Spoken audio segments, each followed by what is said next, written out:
Project Blue Book was the name of the study of unidentified flying objects, or UFOs, by the United States Air Force from March 1952 to December 1969. A document from the U.S. Air Force Office of the Secretary wrote yesterday, "Since the termination of Project Blue Book, nothing has occurred that would support a resumption of UFO investigations by the Air Force." John Greenwald Jr., creator of the Black Vault, tweeted yesterday, "No, this is not a quote from 1996. This was this morning in writing." This is also written on the Air Force website. Representative James Comer has said there will be oversight of whistleblower David Grusch's claims that the government has possessed a UFO crash retrieval program, and Comer said that there will be a hearing into the matter, News Nation reports. Congressman Tim Burchett is one of the lawmakers that will lead these oversight hearings, and he had this to say on News Nation.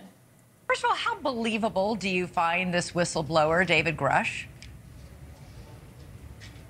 I find him very believable, ma'am. He's a veteran. He served our country. Doesn't mean a lot in Washington, D.C., apparently, but in East Tennessee, it means a whole heck of a lot about people that served our country. He's decorated. I've known him for some while. We've been in contact for a good while. I've talked to so many other people, ma'am, that are risking their careers, literally, or their reputations. Pilots that have chased these craft that we've seen on video that have no heat signature, that defy our laws of physics. I don't know how much more we can have of this. The House Oversight Chairman Comer has said he would ask you to lead the hearing on this. Any word on what that might happen, when that might happen? Well, we're just trying to get confirmed folks here, know that they can come in and testify. That's really the only holdup, ma'am.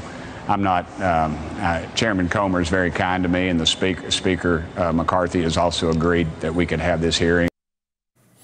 Burchett also said they are going to try to have David Grusch at a hearing to testify, but that he has to be careful about speaking on information that is classified.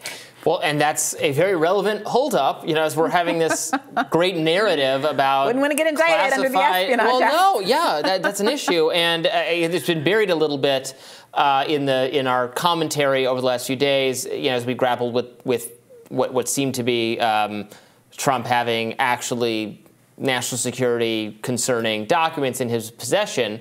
But it is still the case that there is too much classification, that the government works for the American people and should not generally be in the business of hiding relevant information from the American people. We can handle the truth. Yeah. We deserve the truth. We are entitled to the truth legally, constitutionally, etc. So he should be absolutely, if he's worried he can be prosecuted, like he should be shielded. That should be an agreement that he is shielded from prosecution and can describe whatever classified materials he's seen, or can name the people who do have access to the classified material so that we can question them. No more of this, I can't talk about that, that's state secrets. We want to know what those state secrets are. If there's actually a cover-up, again, which I don't find particularly likely, if there's actually a cover-up. He's a believer now. Since yesterday, certainly not, of non-human crafts and pilots that were recovered, then let's hear it.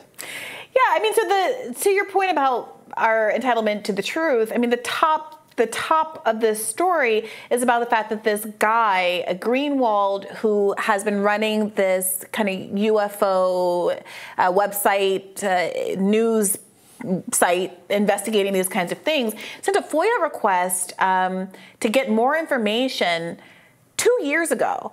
And the timing of this is so interesting.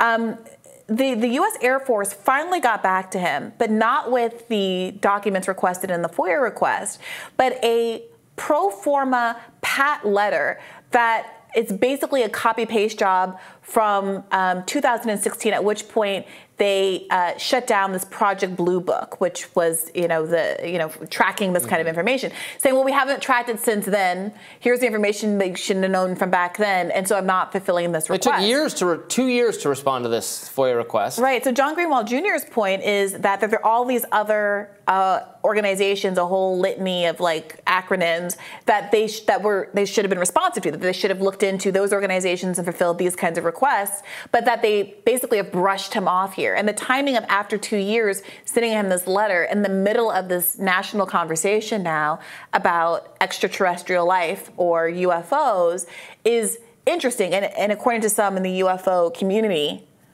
damning. Yeah, the lack of transparency is very I mean, it is not in itself evidence of anything, because the government is not transparent out of habit, even when there is nothing to keep secret. They keep things secret out of just habit and tradition, and they want to be shielded from accountability just in case there's something. So that cannot be conclusive on its own. However, sometimes they are. They know things that they aren't telling, that they take way too long to tell us. We're having this whole dialogue right now. We had Michael Schellenberger on the show yesterday to make some pretty incendiary claims about information. I was seeing parallels here, information that he has based on conversations he's had with people in the government who claim to effectively know that the lab leak is the origins of COVID, that the first 3 people to get sick were people in the lab, including the person working most closely on gain of function with bat specimens. That's who got sick with COVID first. That all but confirms the lab leak as the beginning. And those 3 people couldn't have, if they'd all gotten it at the wet market, that's like beyond the statistical any possibility. Now, we haven't seen those documents. We haven't seen that report. We didn't interview that person. We're relying on, so it's secondhand. But obviously, I generally trust Michael Schellenberger. I have him on as an expert a lot on the show because I think he's done great journalism. So, you know, also, do you know what else is secondhand? When the when the Washington Post reports that it talked to someone in the CIA that confirmed that it knew in advance and tried to stop the Nord Stream bombing. So there's a real selective. Sources say. Exactly. Yeah, and there's been so much the mainstream media relies on confidential sources. It's gotten so much worse over time. And the mainstream media, the Washington Post, the New York Times, all of those outlets, they rely on confidential sources in cases where I think it is certainly much less justified. The justification for doing a confidential source is because it's national security and they can be prosecuted and it's illegal for them to share this information.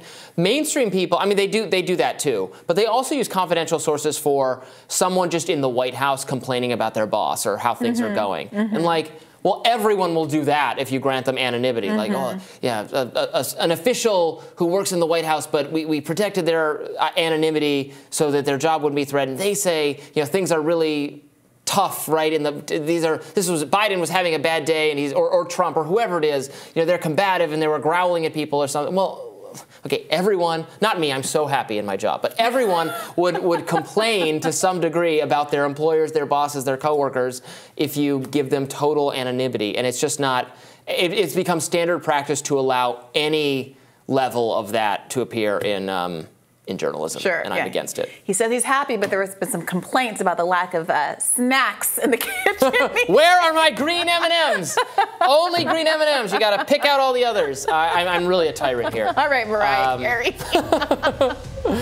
Well, tomorrow on Rising, we don't know what we're talking about because it's not in the screen, but, oh, there it is. Jessica Burbank and Amber Athey will be back with you taking over Rising Fridays. We are also doing, finally, that interview with RFK Jr., and that's going to get posted probably sometime over the weekend. So you'll definitely want to be on the lookout for that. We'll break it up. It'll be over several days. Be sure to subscribe to the channel so you don't miss it as it's being released, and like the videos and subscribe so you never miss any content, generally speaking. And if you're one of those who prefers to listen while you're on the move, remember we are available anywhere you listen to podcasts. Take care. Bye-bye.